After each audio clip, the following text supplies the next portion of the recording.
to Speaking Ill podcast. This is going to be episode 6. We are going to talk about how to build muscle in today's episode. Hey guys, what's going on? I'm in New York today. I just want to let you guys know, I know that the videos and episodes can get long sometimes, so always remember, I do put the timestamps in the descriptions of the episodes and videos, so that way, if you don't want to listen to everything, you can jump to the topic that you care about most. Nice. All right, enjoy the episode. I always, when I say welcome back to Speaking Ill, I almost always say staying salty. So for those of you that might not know, I have a YouTube channel of my own that I've done a lot of content on in the past. You guys might be watching this podcast on that YouTube channel right now. It used to be Brian King. I've changed the name to Speaking Ill. I feel like it's more fitting with all the CF videos, obviously. But anyway, I also did a side channel with 6 other CF patients, and we called it Staying Salty. So we would pick a topic each week, and each one of us would provide our own perspective on that topic each day of the week. So super cool idea. And then life happens, right? Some came, some went. And then eventually it all got to where we were just too busy or didn't want to do it anymore, and it fell off the radar. But I just, maybe because it starts with the S, I'm always speaking ill, but I almost say staying salty. For those of you that are watching on YouTube, you can probably see a little rugrat in my lap right now. It is clearly bring your kids to work day. I have been watching the Pups in my office all day. So this is Paisley. This is our new Christmas puppy that I think I mentioned in the last episode. But we have a big white golden doodle named Ralph. He's 9 years old. I got Ralph when I was like, 2013, I believe. Really, really sick, staying at home all the time, on oxygen all day. And crazy idea to get a puppy, but I got Ralph. And he's been with me through it all, like relationships, moving to different states, starting a job, getting super, super sick many, many times, over 30 hospitalizations, even used to sneak him in the hospital. The nurses loved him, all that kind of thing. Then I got Rufus with Marina 2 years ago. We were living in Texas, and we had just kind of started dating, a little bit into our relationship, obviously, but, kind of newly, a new couple. And we were like, hey, we're bored, like what better to tie the knot even more and commit to each other than buying a puppy. So we did so, and we got Rufus, and he's a little brown miniature golden doodle. So Ralph is like 90 pounds, and it's in the day. This happens all the time. End of the day, and that's when everyone wants me the most, right? So you get all these texts, all these work messages, people working after hours, just crazy. Anyway, we got Rufus, and Rufus is a little miniature golden doodle. He's about 30, 35 pounds. You might see him in the background here. And now we have Paisley, this little black golden doodle, and she will be a standard golden doodle like Ralph. So she's a female though, so she probably won't get to be 90 pounds like Ralphie is, but maybe around 50, 60 pounds. We'll see. She's super smart, by the way. Like it is insane. This breed, golden doodles, they're half poodle, half golden retriever. And the golden retriever part makes them super playful. They're super playful. They like to use their hands a lot. It's really, really cute. And then the poodle part makes them super smart. So the middle dog, Rufus, he can be ornery, but Ralph is super, super smart. Like there's things that like Ralph will do that I'm just shocked at. And like, I will talk to him as if he's a human.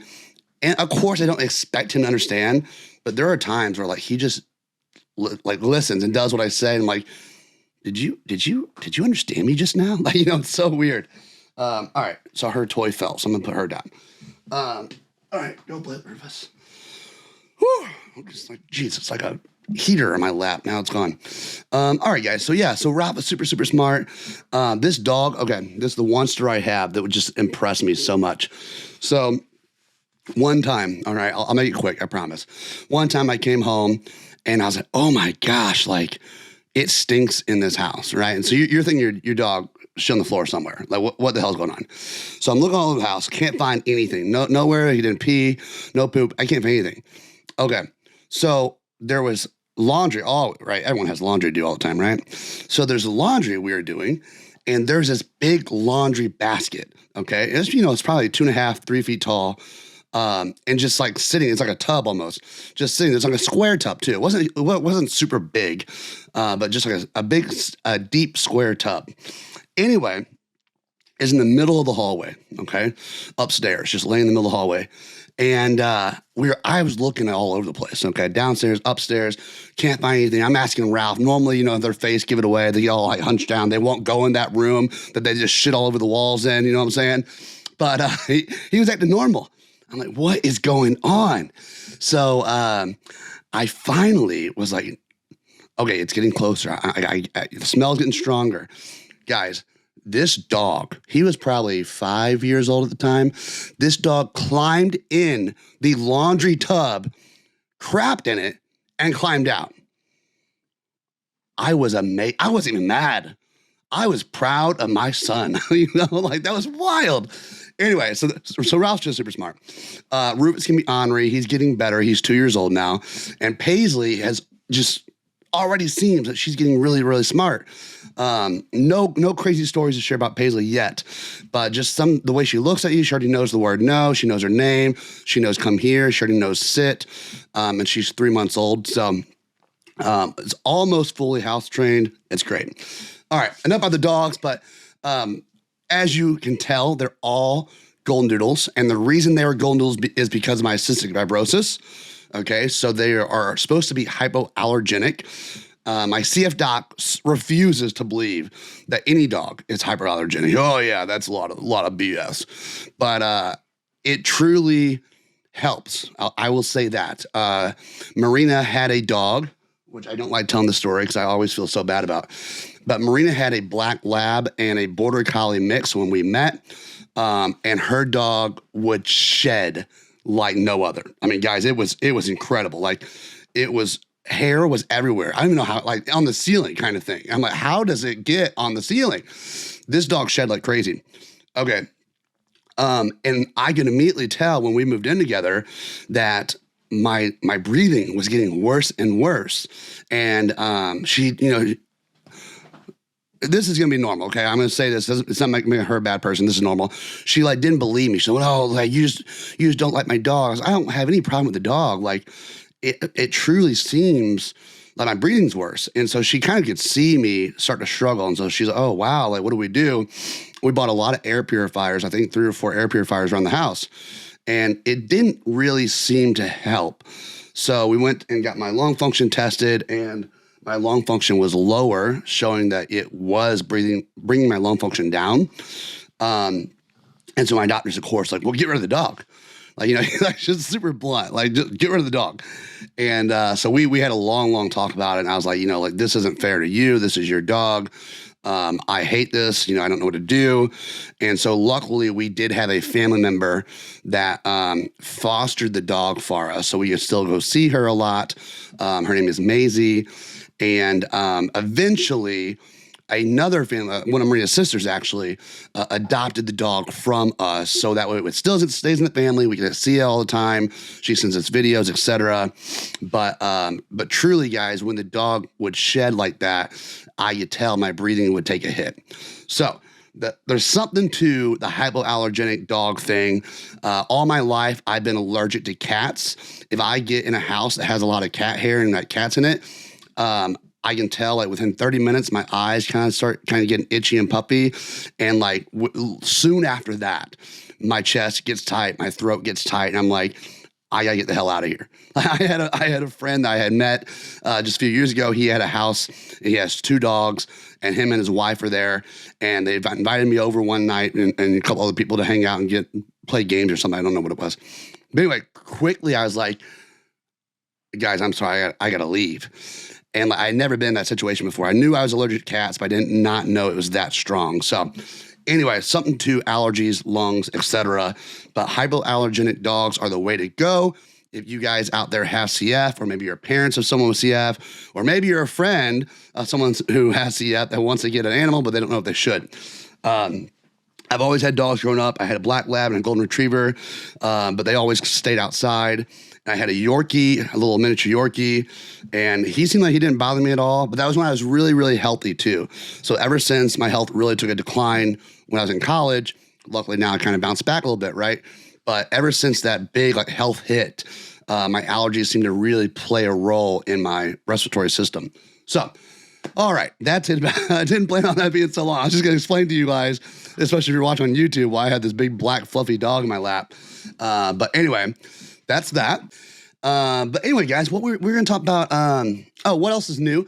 One thing I want to say was feedback. So let's talk about feedback, okay? I have a friend who runs a couple businesses, okay? And one is a boxing business, okay? And he basically teaches like a studio class, you know, like cardio, high intense cardio with some boxing thrown in, some boxing moves. He never has people box each other. It's just like more of a cardio workout. But anyway, he was a boxer in the past, super, super energetic guy, super passionate about what he does. Just super, super passionate. So he has a friend though. And I met this guy, and now I'd say we're friends, and super, super nice guy. His name is Arthur. So Arthur's awesome. Arthur's he's so nice. And what cracks me up is this story where we were helping my friend who has the boxing thing get set up for this big event he just had.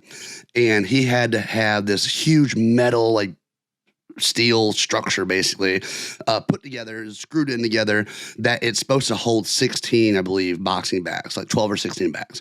Super heavy. So, you know, he's like, hey, I need some manpower. Can you come help? I'm like, well, I did not want to help. Just so you guys know, I want this to be like said. I did not want on my weekend to go help this guy set up a boxing structure. I don't even take the freaking class. No, I don't want to help. But I did, because I'm a freaking friend, okay? That's what friends do. So, yes, I'll be right over. So I go over, and it's me and him and Arthur. Okay, Arthur's a super nice guy, like I said, and I get there, and Arthur is like holding this beam on his shoulder. His hand is shaking, his shoulder's shaking. I'm like, oh my God, you know, it's gonna fall. But no, and then, so Arthur's like, how you doing, man? He's, oh, I'm good. You know, he's like struggling. So my friend's trying to like get this other beam connected to it. And so I get on this ladder and I'm like holding it for support. And my friend is a little bit, like I said, over energetic, doesn't take a lot of like time to like read through things, I feel like, and just shoves his beam over, smashes 3 of Arthur's fingers in between the beams. I'm like, oh, I was like, you all right? He's like, oh yeah, my fingers are kind of pounding, you know, but it's just a little bit of pain. It's going to go away. I'm like, oh my God. So I've been done. I would have been pissed. I would have been like, I'm out, man. I can't do it. But no, he hung in there. We finished the job, man. He's such a nice guy. But anyway, it cracks me up every time I think about that. But the reason I brought Arthur up is because at my friend's event he just had, Arthur had come up to me and he said, you know, hey, how you doing? I haven't seen you in a few days. We were talking, and he's just so nice. But anyway, he said, hey, I listen to your podcast. I'm like, oh, I didn't even know he knew about my podcast. Oh, awesome, man. Like, that's great. And he said, yeah, I listen to every episode. It's pretty good. I'm like, wait, what? And I said, yeah, what? And I was like, you've listened to my cystic fibrosis podcast. He's like, yeah. Why? You know, like, I'm not offended. That's freaking awesome. I was psyched. But I couldn't believe this guy who doesn't have CF had listened to every episode of the podcast. He's, oh yeah, I think it's great. Like, you know, you do a really good job. And I guess he has a couple friends that sounds like that they might have CF. So they were telling him like it's really helped them as well. And like hearing the advice and the topics and whatnot. And I'm like, oh my God. Like, don't get me wrong. I think this podcast really can help everybody, but some episodes are, you know, geared directly kind of towards CF patients. So the fact that people that even don't have CF are listening to those is just super cool. I really, really appreciate that. So if you guys are out there, thank you. That's awesome. But anyway, guys, that just lit a fire under me. Okay. Like, I came home, I was like, Brian, you have a long list of freaking episodes and topics you want to talk about. You need to get your ass going, you know, like, that's so cool. So that's something I want to talk about real quick too, is, you know, an insecurity or flaw or weakness of mine, whatever you may call it, is second guessing myself. Okay. So I used to produce a lot of videos on YouTube, and, you know, I would, at the time I was really sick. So it really helped me keep my mind going. It helped me like stay productive. And it kind of was documenting my journey when I was really, really sick. But since then, like, you know, I've started a career, I've started a family, I've bought houses, like, you know, life has picked up. And so I started to kind of run out of time to do those kinds of things. But I would always second guess, like, Brian, why are you doing this? You know, like, is this really helping anybody? Like, that video was stupid, or that video was pointless, or like, you know, you're just wasting your time doing this. And, you know, we probably all kind of have some of that. But it was just one of those things. It's like, I have a lot of hobbies. I'd rather not have so many hobbies. I have a lot of hobbies. And like, I could be doing so many more things in my time. And so I'd always think about that.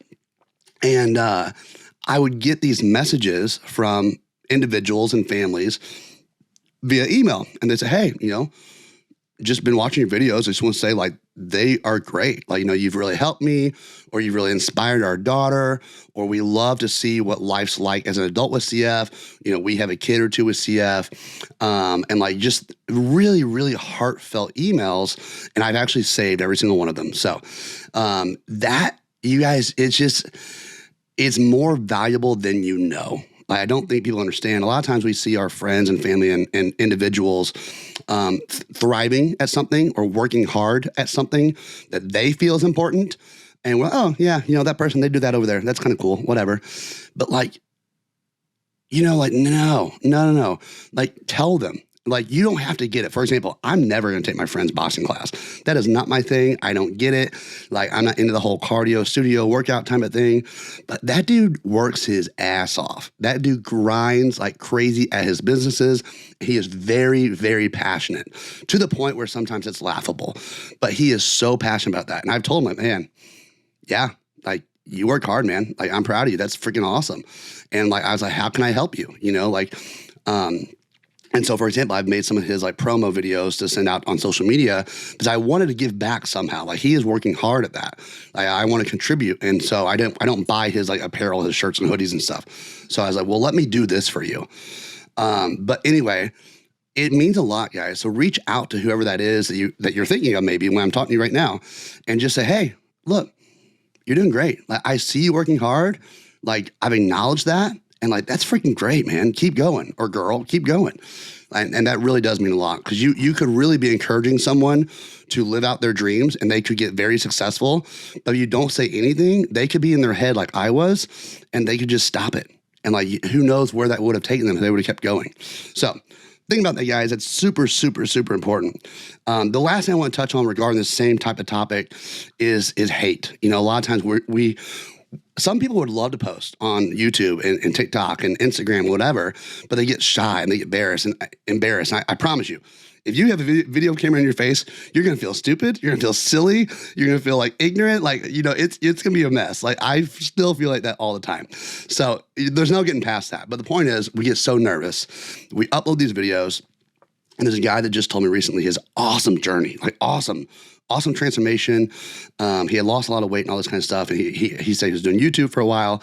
I guess he got a lot of hate that people like didn't believe how he did it, or like, just like, well, oh no, this is BS. You know, you don't understand our life. And so he had taken them down. Okay. Like, what an assholes, you know, like, what dicks. So, but one thing to think about is when it comes to hate, and I promise, guys, this is so, so true. I got told this a long time ago, and as the older I get, the more I see it and the more I believe it, is if no one is going to critique you and bash you, if you are working hard at something, working hard at improving your life in some way, no one is going to critique you unless they feel less than you. For some reason, they feel you are above them, or they want the life that they think you have, or, you know, whatever it may be. They're going to critique you, bash you, and try to bring you down to their level. Because as we all know, misery loves company. So they, for some reason, are not happy with themselves. They see you. They think that you might not be doing better than them, but they think you are doing so much better than them in life. So you are, you know, ahead in the race, and they're going to try to find a way to slow you down. And that's all they got. They will bash you and try to bring you back down. And it's just sad, like because you doing so good, which is not your fault, makes them feel worse about themselves because they're lazy. I'll hold my tongue.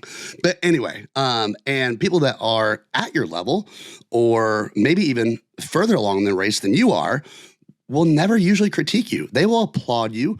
They give you a pat on the back. They might shake your hand and they'll be like, hey, keep going. You're going to make it there because they have their own shit together. They are busy trying to get their lives even better and continuing their success. They have no time to bash you. They don't give a crap about your success. Like that they're not going to try to bring you down. They're just going to raise you up. People that are above you are going to try to lift you up on the podium with them. So I know that probably sounds cheesy, but I swear it's true, guys. Anyway, that's that. Oh, and what? I don't know why I just thought of this. One thing I just thought about is previously in this episode, I was talking about my friend's house that has the animals that that shed that I couldn't breathe. I think I said he had 2 dogs. He had 2 cats. That's what I was trying to talk about. That. I hope you guys got that. I just thought about that. He has 2 cats, which made me not be able to breathe. But anyway, all right, moving on. So point is, guys, really, really, really, I thank you for the feedback. I thrive on feedback. I don't need you to kiss my ass. I promise. That's not what I'm trying to do. But just knowing that this podcast is being listened to, is helping someone. If you like it, just email me. But hey, I like it.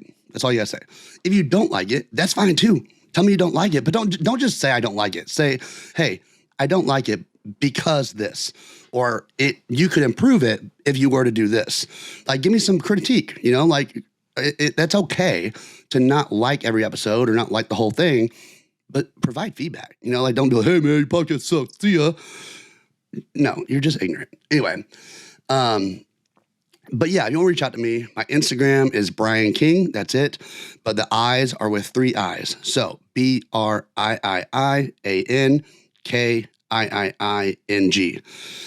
So that's my Instagram. If you want to message me, I try to get Brian King, believe me, but some guy has it. He hasn't posted in 4 years. I'm like, well, it's not fair. But anyway, my email for this podcast is speakingillpodcast@gmail.com. Again, send over questions for me to answer. Send over topics. Shoot me a message. Tell me about yourself. Say, hey, I like it. I don't like it. Or like, hey, what are you eating today? Whatever. It's all cool. But all right. That's all that. Let's move on. We got a big topic to talk about. But I want to say also a new little update. I almost forgot this one. A new update that I'm excited about is I might be speaking at a conference here next month or two, regarding CF, obviously. So I used to do a lot of speaking. So that's something that if you guys are passionate about something, I would encourage you to get on social media and talk about it, because that's why I used to do it on my YouTube. And I got invited to go speak around the country. So I've spoken about 5 or 6 times. I think Vegas, California, Tampa, Kansas City. I don't know if there's another one. But anyway, point is, I talk about my story, how I got where I was at, and then do like Q&A. And so I haven't done that in a while. I want to do more speaking, really. Like, I've thought about this. I really want to do more. I like the travel aspect. I love like sharing my story and hopefully helping people, inspiring people. But one thing that I've gotten so much wiser about that I wish I would have done before is I would spend a lot of time telling my story, okay? Which is important. But to me, which probably to you guys, every detail of my story, every detail of your story really matters to you, for some reason. Because in your head, it plays into something. But I would not spend a lot of time talking about my perspective, my mindset, hurdles that came up and how I got over those hurdles. I think that is the more valuable part. Your story is important. People want to know where you came from. But like the most valuable part you can give them is how you got over these hurdles, or what's your mindset that got you here, or what are some of the downtimes, what went through your mind. Because we all want to relate. We all want to feel like what you felt. And no one's perfect. No one's going to go do some big journey in life and just have complete positivity the whole time. Like, that's not going to happen. So that's the part that I think is the most valuable, that I really want to speak more on. But anyway, the speaking event will be in Utah, and it doesn't sound like it's quite finalized, but it sounds like it might be a pretty sure thing. So I'll keep you updated on that. It'll be pretty exciting. But yeah, that's about it for me. Besides, my blood pressure's been a little high lately. I gotta go get some lab work done. But yeah, so you guys can probably relate, just real quick, like my CF doctor, I don't know if I had mentioned this in other episodes, just pisses me off because he will only look at the lungs, okay? Like sinuses, oh, you didn't go to the sinus doctor. Like, testosterone, you gotta go to like an endocrinologist that knows hormones. Oh, blood sugars? Oh, no, go to an endocrinologist that knows like, blood sugars. And it's like, you're a CF doctor. Like, how can you not treat everything that CF brings? Or even don't treat it, but I'll be like, hey, can I get lab work? I want to see what my blood sugars, my A1C is running, et cetera. Oh, no, because I don't read that. So like, I don't want to give lab work, be responsible for it. Like, you go see your endocrinologist. So now you want me to try to get into another doctor. We already know it's hard to get in doctors and pay another copay to ask for blood work when you could just give it to me. And then I could have read it or I could have sent it to the right doctor. Drives me insane. All right, guys. So let's get to the main topic of this episode. It is how to build muscle. Sorry, I know this video and this episode's kind of lengthy. If you guys don't like the format, always just email me, message me on Instagram, whatever. Let me know. I think it's kind of nice to have a little conversation back and forth and talk about different topics before we just jump into the main topic and that be it. So I always like that about other podcasts. So that's kind of what I'm trying to mimic.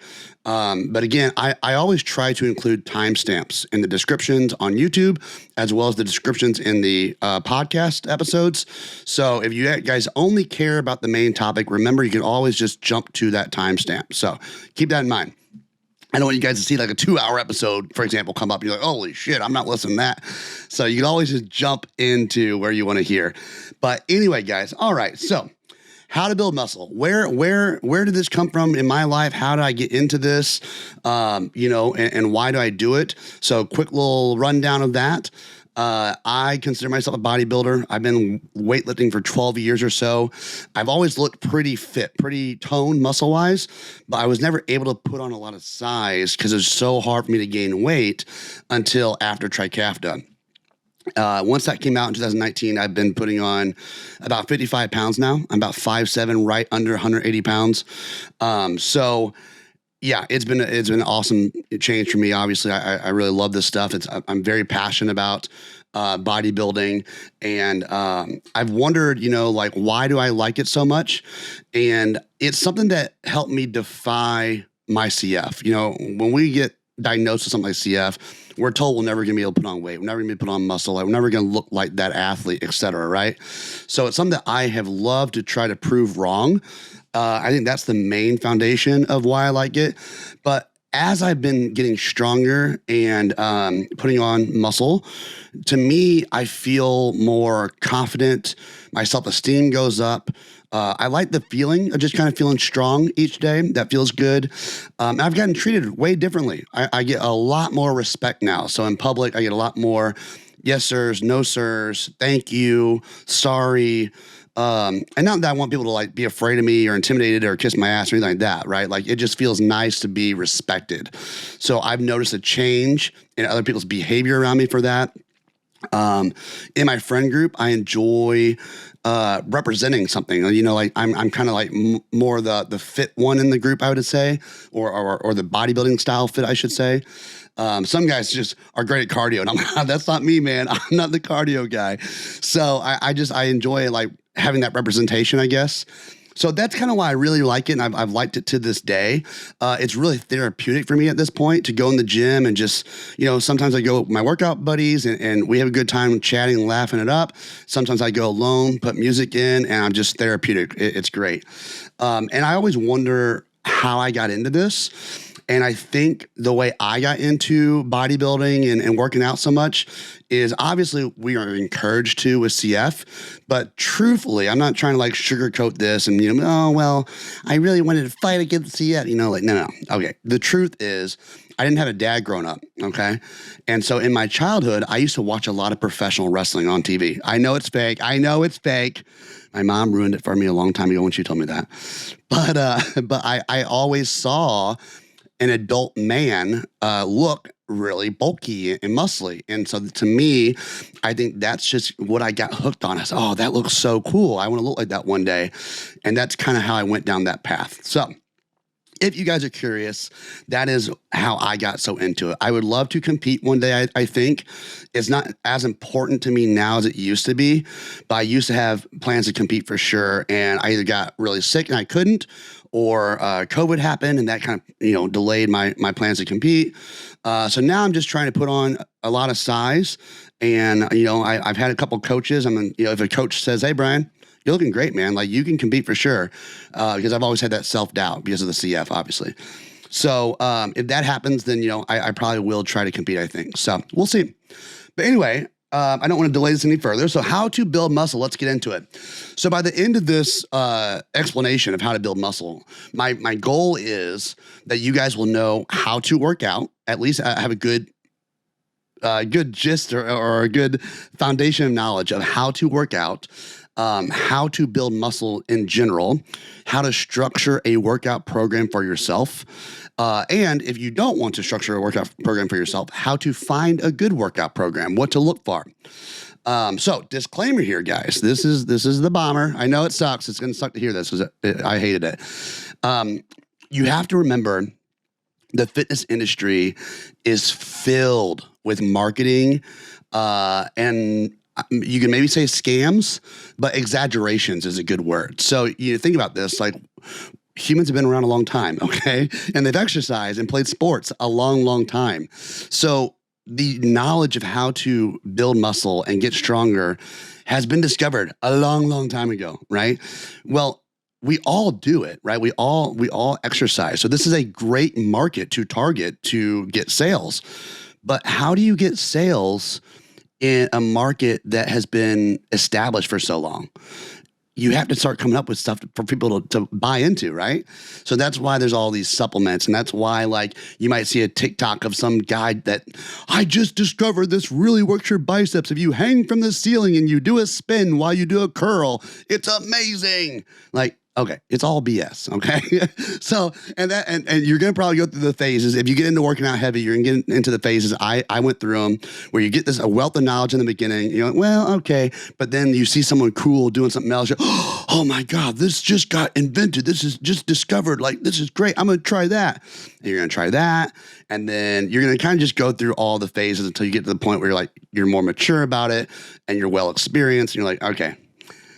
It comes down to just the foundational things, basically. So anyway, you probably won't listen to me. You'll probably still go through the phases, but I want to put that out there just in case. Okay, so a lot of times I get the question from CF patients, right? And they say, "Hey, Brian, what is better for CF, cardio or weightlifting?" So I will tell you, for CF or anybody else, all this that I'm going to say today is not CF specific at all. It all applies to everybody. So both are fantastic. For weightlifting, if you are able to build muscle, that will burn more fat on your body by having more muscle on you.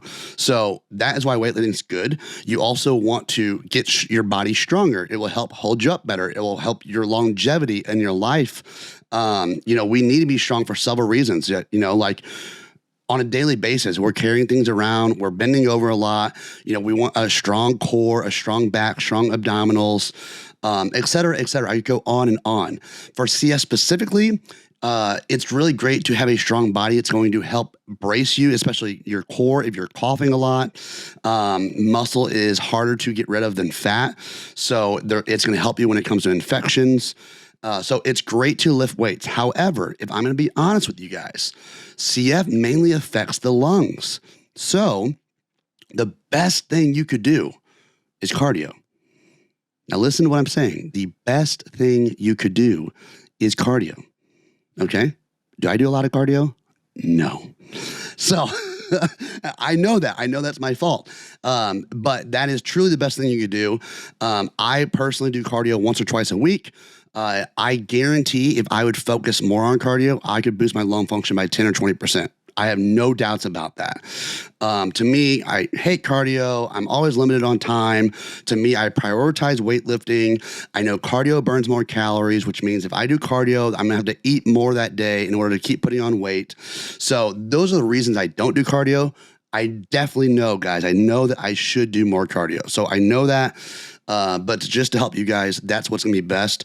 And you might say, well, Brian, what kind of cardio is the best to do? And it doesn't really matter. I'm not going to get into the cardio thing. I don't want to like make this episode longer than it needs to be. So I might do another episode on cardio. For like just general guideline, the treadmill is fine. Walking outside is fine. Jogging, running is fine. I've heard swimming is some of the best cardio you can do. If you do a stairs, like stair climber, or you run stairs outside or something like that, that's also working your leg muscles as well as your lungs. So that's a great form of cardio.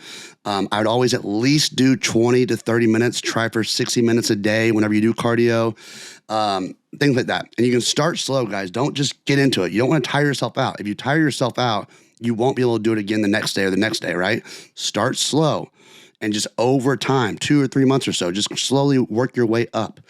But anyway, again, I won't spend a lot of time on cardio. So when it comes to weightlifting, another question in the community is, well, I should say, another thing that people don't understand a lot is that there's a difference between powerlifting and bodybuilding. And you might be, well, I'm not that serious. I don't care about that. Okay, but this applies to everybody. Bodybuilding is more about muscle growth, and powerlifting is a term that is more focused for strength increasing.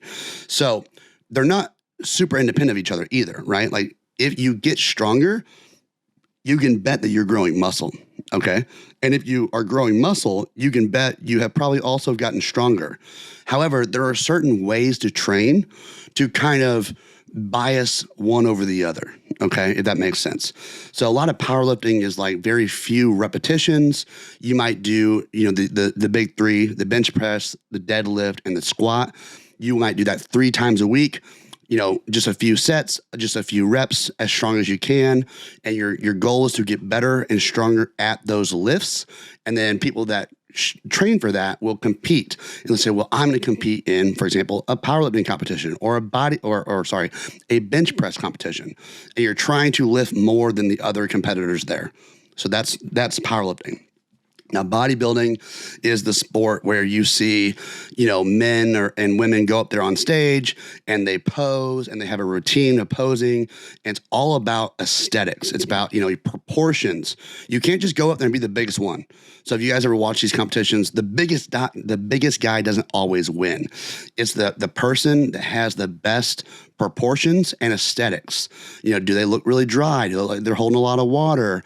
Are their muscles looking full enough? Is their back proportionate with their legs? That kind of thing. That's bodybuilding. So I've always enjoyed bodybuilding because it's more aesthetic based. It's not all about my strength. If I'm going to go in the gym and try to show off my buddies, yeah, I get how strength is cool. But if my goal is to look good on the beach or just walking through the grocery store, well, training for strength isn't really going to help me in that, right? Like that's more of a bodybuilding thing. So that's why I've always been more interested in bodybuilding. Okay, so now that that's out of the way, what we will go over next is we're going to talk about the terms to know for working out. We're going to talk about how many days per week should you work out. We're going to talk about what the difference is between like a beginner workout, intermediate, and an expert workout. How many times per week you should work each muscle. We're going to talk about how many sets per week you should do for each muscle. What are some good rep ranges? Some examples of a good workout program structure. What is a deload week and when to do it? And how to choose a good workout program to follow. Okay. And then we'll talk more about like more advanced techniques in another episode. Okay. So I had to write all this down so I stay on task and I'm more organized when I'm talking to you guys about this. So the first one is going to be, what are the terms to know when you go work out? All right. So you guys might already know, right? I'm basically acting like I'm talking to someone who has no idea. They're interested in getting in the gym. They want to work out. They don't even know where to start. That's the goal here. So what is a set? You might hear this term set.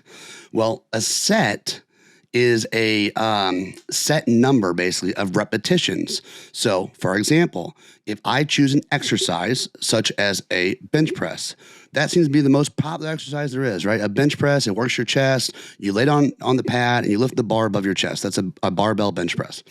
Okay, so if I did 10 of those, if I lifted the bar up and back down, and I did 10 of those are called repetitions, okay?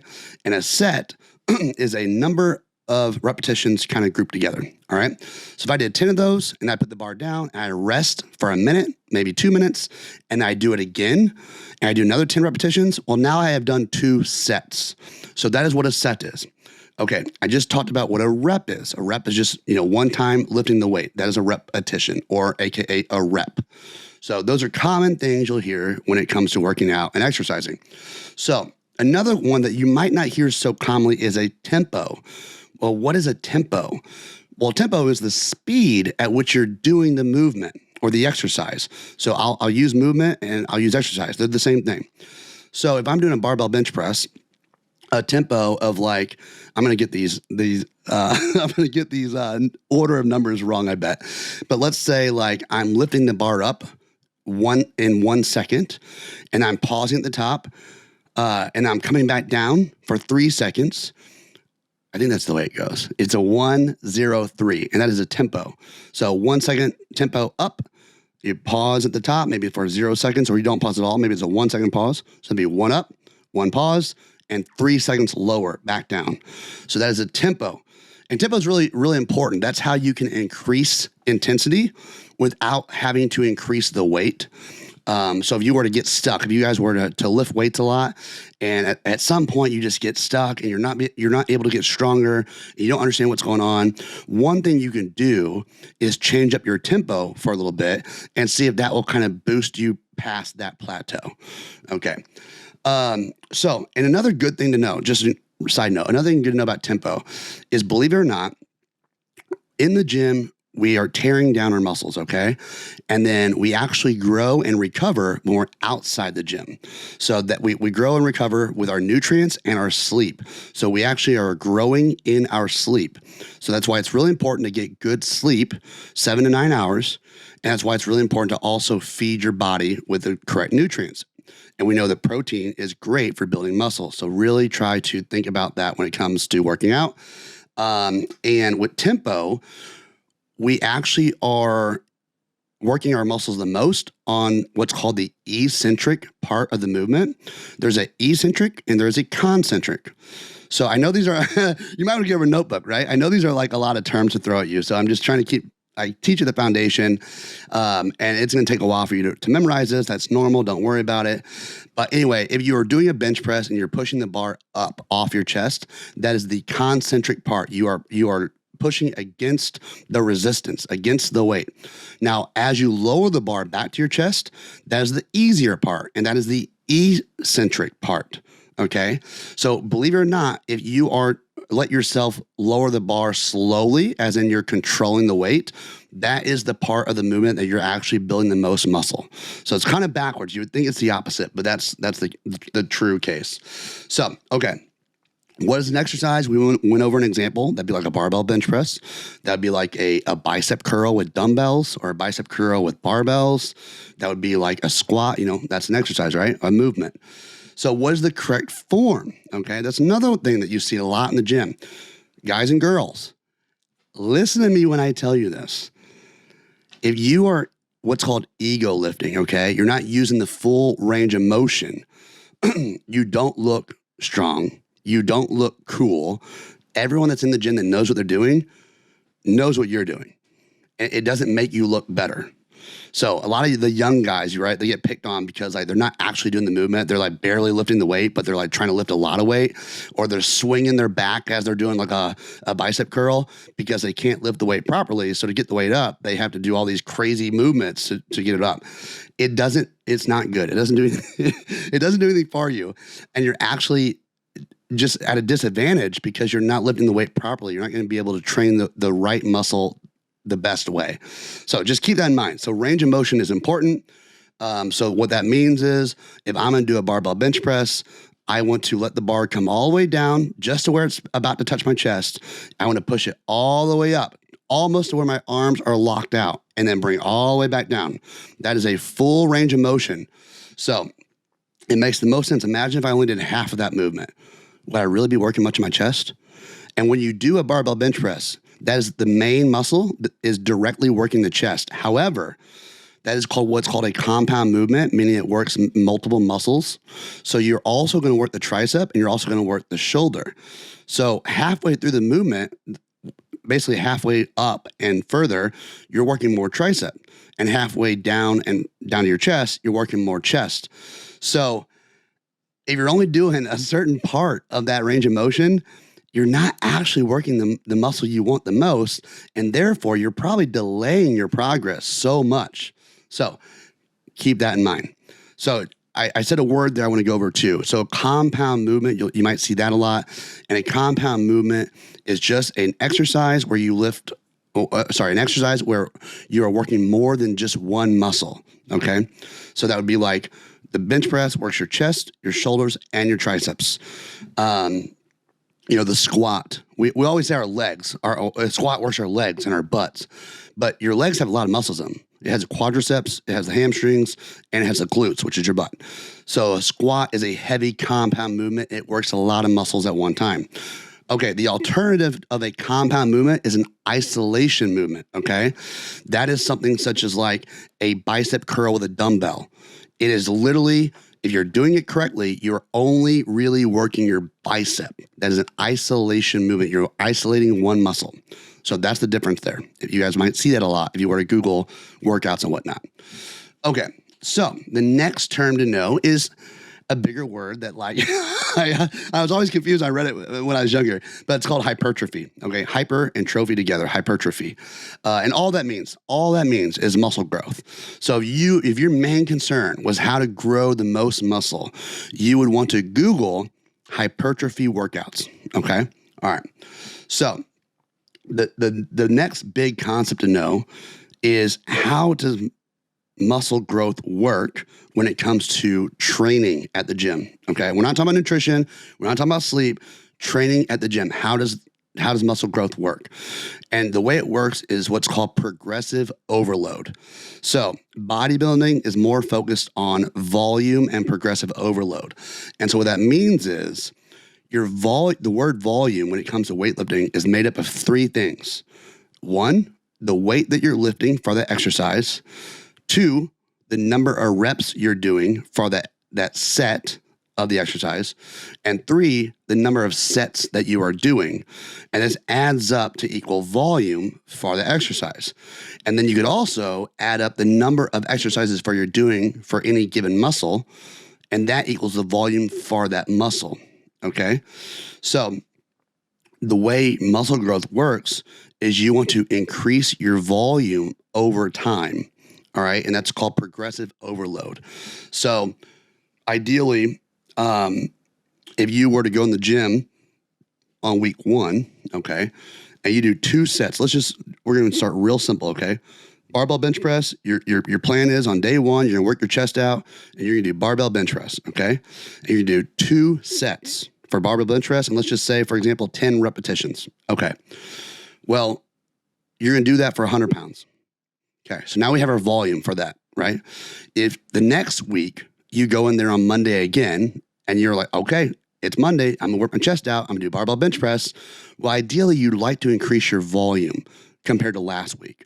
So again, if you remember, there's 3 variables, 3 parts to the word volume for an exercise, and that is the weight lifted, that's the number of repetitions, and the number of sets. So you could increase any one of those 3. And that is increasing volume. So for week 2, maybe you do 3 sets instead of 2 sets.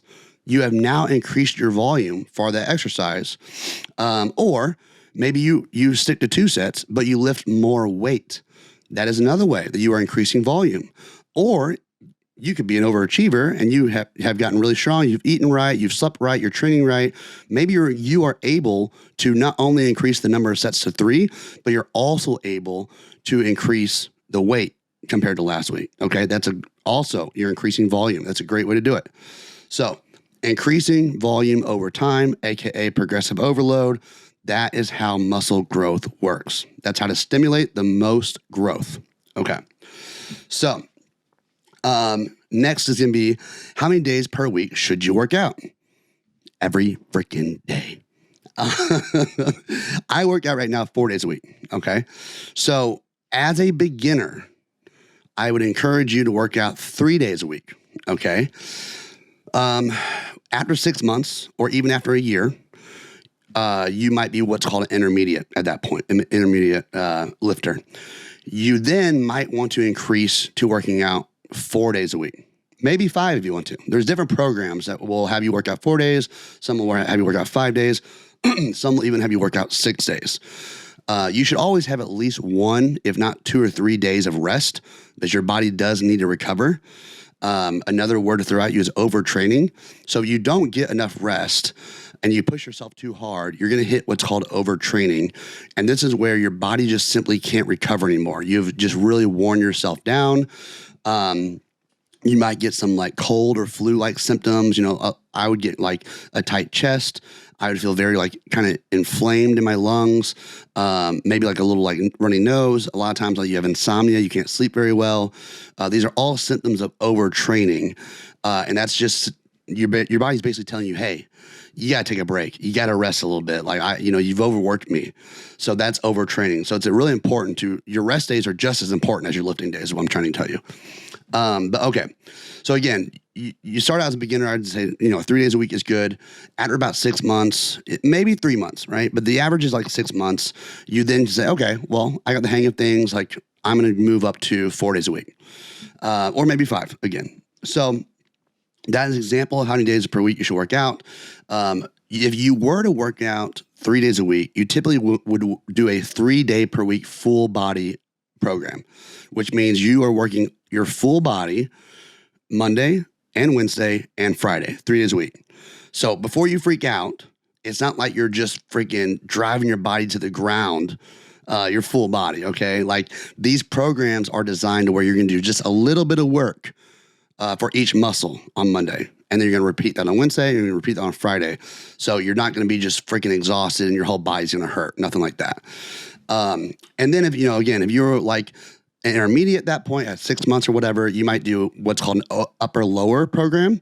So this is where like Monday you'd work your upper body, which is like your chest, your shoulders, your biceps, triceps, your back. And then Tuesday you would do lower body. So your glutes, your legs, your quads, your hamstrings, and your calves.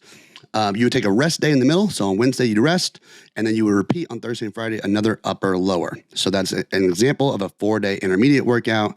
Even as an expert, you could still do that. An expert, I'd say you're lifting like 5 years at that point. You'd be an expert, whatever. Anyway, but you also do a 5-day week program. Maybe you do an upper lower, and then your 5th day you work on just your arms or just your abs, or something that you feel is kind of like lagging behind that you want to get stronger. Maybe you do what's called a bro split. Okay. So bro split, you might see that on the internet, and that is where there's muscles that tie together. So when you work your chest, that's the big muscle. You normally will work your triceps as well. That gets worked indirectly. Your back. So when you work your back out, a lot of times you're also going to work your biceps out. Okay. That's a little muscle that gets to work on the same movements when you work your back. So if you were to do a bro split, well, you'd work out on Monday, for example, and just do chest and triceps. Okay. On Tuesday, you do back and biceps. Maybe Wednesday, you take the day off.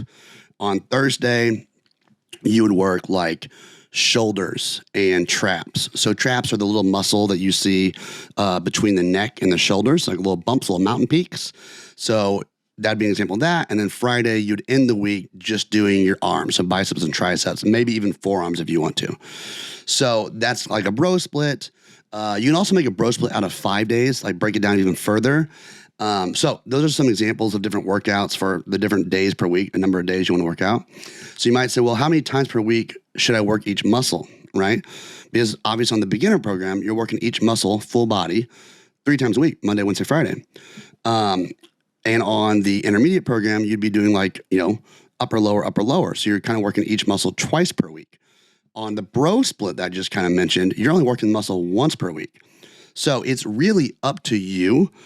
Ideally, you're going to see the most progress if you work the muscle at least twice a week. So our muscles can recover within 48 to 72 hours, okay? So if you work your chest out on Monday, well, by Wednesday or Thursday, you should be able to work it out again. So it's not that you have to do that, but that is the best thing you could do to get the most progress out of your workout, so for each muscle. So Since that has been proven, that's why a lot of times you will see programs besides bro splits. You will see like upper lower, or another common one is push pull legs. So you're doing all the exercises that you're pushing the weight away from you. That's like your triceps, your chest, and your shoulders. The next day you're doing pull, which means you're pulling the weight towards you. So that's where you work your back, your biceps, your traps, and then you have legs. And then you would take a day off and then repeat that. And so that would be a 6-day per week program. But point is, a lot of the programs you see will have you working your muscles at least twice per week. The only one that I remember that where you're working your muscles 3 times a week would be that beginner 3-day-a-week full body workout. But you don't want to work the muscles. That doesn't mean like, let's work chest 5 days a week. Because again, if you overwork your muscle, you don't give it time to repair itself and recover, you're just going to overtrain it. And when you're overtraining it, your muscles aren't actually going to grow. So even though you feel like going to the gym and you're like, man, I'm going to work it hard, man, like no pain, no gain. Like, no, you're just shooting yourself in the foot. Like your muscles are going to be tired out and they're just not going to grow. So it doesn't help you to like put your ego in it and be like, oh man, I'm getting so big. No, it's not a thing. So, and then you might say, well, how many sets of muscles? This is getting real detailed. Okay. How many sets should I do if I was going to design my own workout? How many sets should I do for each muscle? So a good rule of thumb is your bigger muscles, such as your chest, your back, and your legs. A total number of sets per week should be between 12 and 20 sets for the big muscles. Okay. So the total number of sets per week for little muscles, and that would be like your biceps, your triceps, your shoulders, maybe your calves, that is 8 to 12 sets. Okay. So that is the guideline. Now, what you do with that is up to you. You can get creative with it. So if I said, hey, only do 12 sets of your chest, you could say, okay, well, on Monday, I'm going to do 6 sets of chest training. And on Thursday, I'm going to do 6 sets of chest training. That's 12 sets total. And what you could do, that doesn't mean you have to do 6 sets of bench press. That means you could do like 3 sets of barbell bench press. And then you could do 3 sets of maybe a chest fly, or 3 sets of barbell bench press and 3 sets of incline barbell bench press. You know what I'm saying? So you can get creative with it, but just the guideline, the rule of thumb is 12 to 20 sets for big muscles, 8 to 12 sets for smaller muscles. Okay. So then, what are good rep ranges? And is this, make sure I'm on the right track here. Yeah. Okay. So then what are good rep ranges? So, all right. So this gets a little tricky. And like, there's just a lot of like subjective opinions out there, but basically if you were going to do powerlifting, if you're really training for strength, you will see a lot of programs that are strength training between the 3 to 5 rep range. And a very common, scheme or scheme, I don't know, very common programs for strength is 5 by 5, 5 sets of 5 reps. Okay, if you're doing more hypertrophy, aka muscle growing, you'll see a lot of like 6 to 10, maybe 8 to 12, or maybe like 12 to 15 ranges. So you're like, oh my gosh, hold on. If I'm supposed to do like 8 to 12, what does that mean? Like that's a range. What does that mean? Okay, so anytime you see a rep range, let's use 8 to 12, for example. That means you need to do a weight. You need to lift a weight that you can at least get 8 reps with. Your goal is to get 12 reps with. Now, if you're supposed to do 3 sets of 8 to 12 reps, what that means is if you pick up 20 pounds and you're doing a bicep curl and you do for all 3 sets, 20 pounds at 12 reps, okay, then it's probably safe to say you should move up in weight because you finished all 3 sets at the highest number of reps that you were given in that rep range. So it's safe to say let's move up 5 pounds either this week or next week. And if you move up to 25 pounds and now, your first set, you're getting like maybe 10 to 12 reps. And then your second set, I'm kind of around the 9 to 10 reps. And your third set, you're like, oh gosh, I barely got 8 reps. I just finished at 8. Okay. That's probably the weight you need to be at. And maybe by next week, you'll be able to hit all 3 sets again at 12 reps with that new 25-pound weight. Okay, that's how that works. Okay, so I used to always get kind of confused at the rep ranges. Like, why are you giving me a range? I don't understand that. Give me a set number. Give me freaking 10 reps, and I'll do 10 reps. That kind of thing. But it's hard to progress. It's hard to know when you should progress. That's how to put it. It's hard to know when to move up in weight if you're just trying to hit a certain number and you're not hitting a range. Because when you use a range, if you're hitting the top of the range every set, okay, it's probably safe to say you could increase your weight. So keep that in mind. That's really good. That's good knowledge there. And then, your 12 to 15 rep range, I mentioned that. So that's more, the higher rep ranges you get, there's a little bit of strength, like toning, strengthening there, but maybe not so much growth, if you will. 8 to 12 is really a good, safe range. 6 to 10, you're probably gonna use a lot heavier weight. And that's good too. I mean, the ranges don't matter don't pay a lot of attention to the ranges, but it's just, just something to think about. So a lot of times, like the first couple movements in my workouts will be heavy, big compound movements. We're talking about like a squat. We're talking about like a barbell bench press. And those will be the lower ranges. So like 6 to 8, or maybe 8 to 10, maybe. Well, then as my workout moves on, I get to more isolation movements. So like, for example, a dumbbell bicep curl, or maybe a tricep push down on the cable machine. As I'm getting to those little small muscle isolation movements, that's where my rep range will now go to like 10 to 12 or 12 to 15. So that's kind of how I structure my stuff. So an example of a good workout program structure, like I said, that's what you're going to do. So the way I would structure let's just say a chest and tricep day. Okay, I'm just going to use that example. I would go in and you always kind of do 6 to 8 week blocks of a workout program. And I'll explain why here soon. So on week 1, I'm going to go in there and I'm going to do a barbell bench press to start with. That's a heavy compound movement. And I'll probably do like a 6 to 8, let's just say 6 to 8 rep range at 2 sets. Okay. And then I will go to a barbell incline bench press, so another heavy compound movement, and I will probably now do 2 sets of 8 to 12 rep range. Okay. Now I'm going to do a chest fly, and I'm going to do the chest fly machine, and I'm going to do another 2 sets of 12 to 15 reps. Okay. Now I said chest and triceps day. So we're talking about kind of like a bro split, basically. Well, now I'm going to move on to triceps, and I'm going to do a tricep push down on the cable machine. And I'm going to do 2 sets again. And I'm going to do, I would say 8 to 12, maybe 8 to 12. Normally, so when I start triceps, ideally I probably would start with a more heavy movement. A good compound heavy movement for tricep is a tricep dip. So you could do a dip machine. You use like dips on a bench. But anyway, so let's just say dips. That's a good heavy movement for triceps. And I would do, again, 2 sets. I would do 8 to 12 reps on the dips. Well, then maybe I move to the tricep push down on a cable machine, and I would do 2 sets of 12 to 15, for example. Let's just say that. So, okay. Now my chest and tricep day is done. If I want to, I guess I could add another tricep movement, maybe like an overhead tricep extension. And the reason you're doing all this, just so you guys understand this, when you do a barbell bench press, okay, you're working your chest out. When you do a incline bench press, you're working your chest out. When you do a chest fly, you're working your chest out. So you're like, well, hold on. If I'm working the same muscle, all 3 exercises, why the heck am I doing all 3 exercises?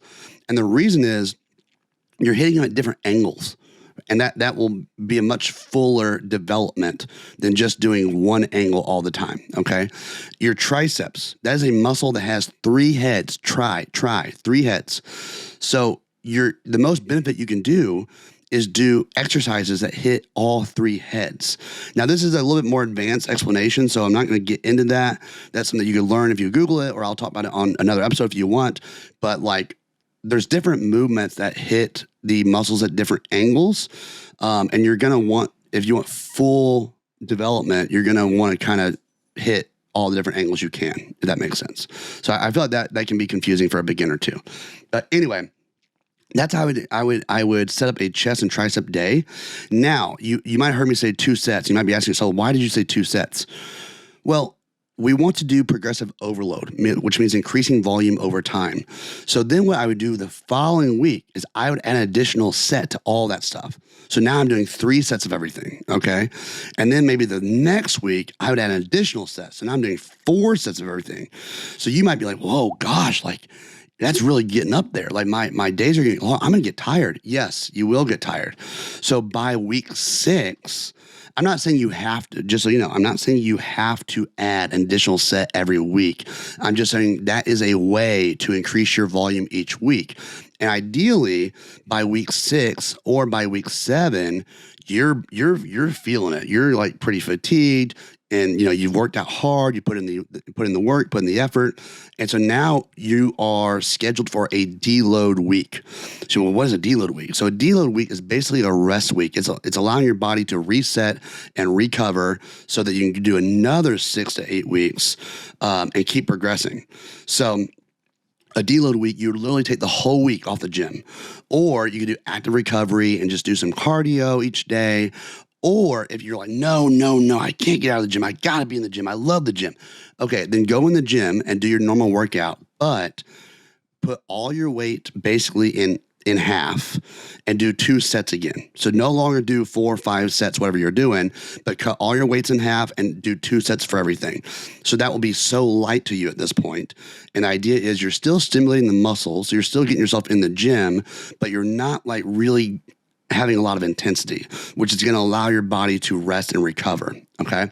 So that's a deload week. It's important to have a deload week because if you don't, you will get more and more fatigued to the point where you could be overtraining, you could be risking injury, and your progress will start to stop because you're so tired out. Okay.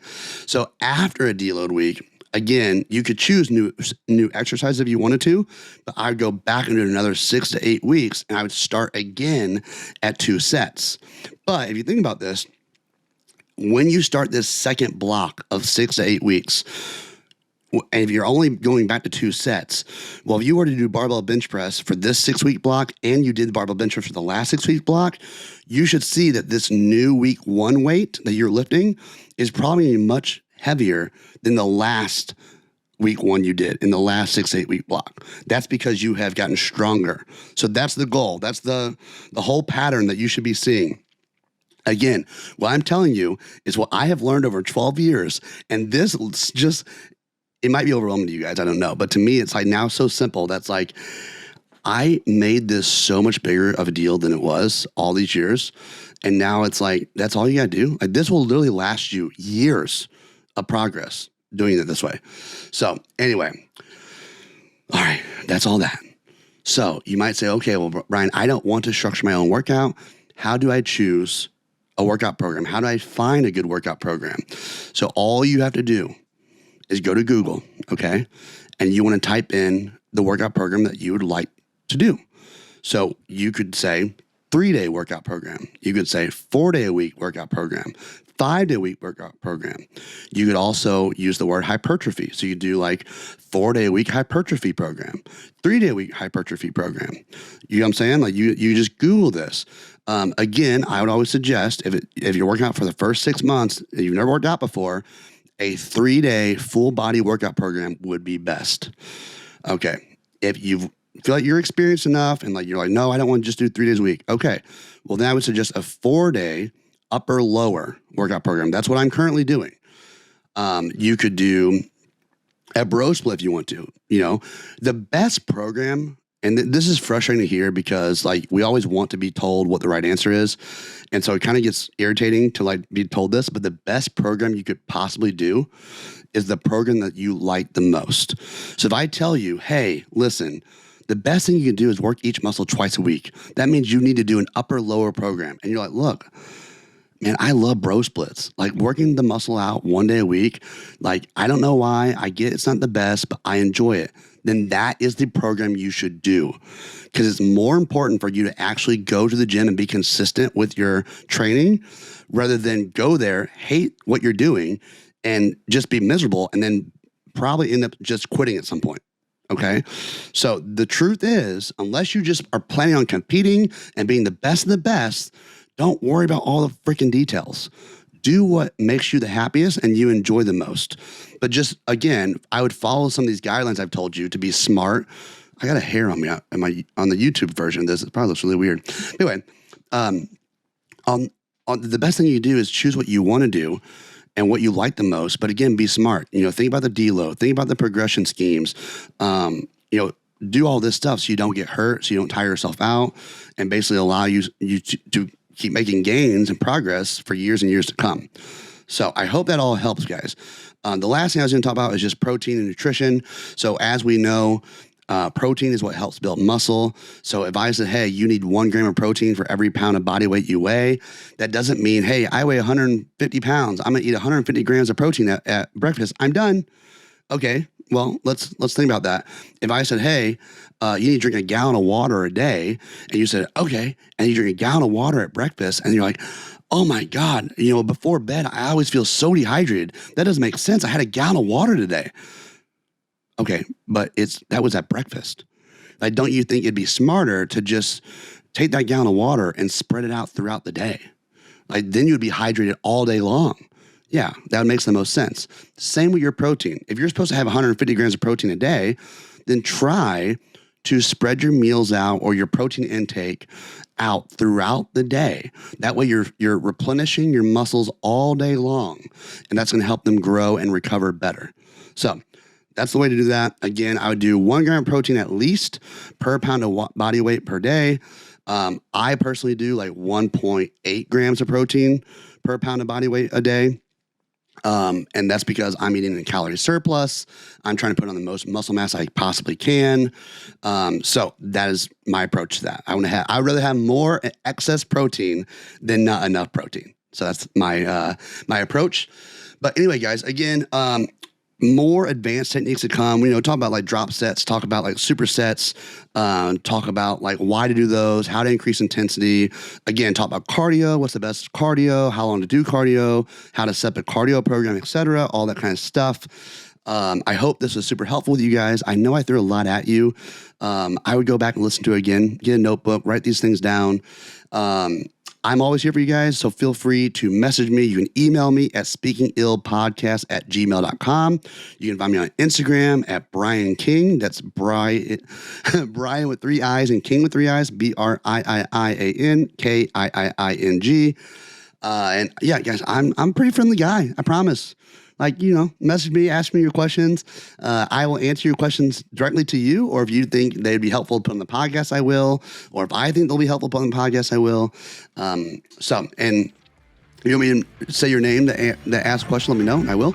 But if you'd rather be quiet about it, I will do that too. So anyway, thanks guys for listening. I will catch you guys in the next video.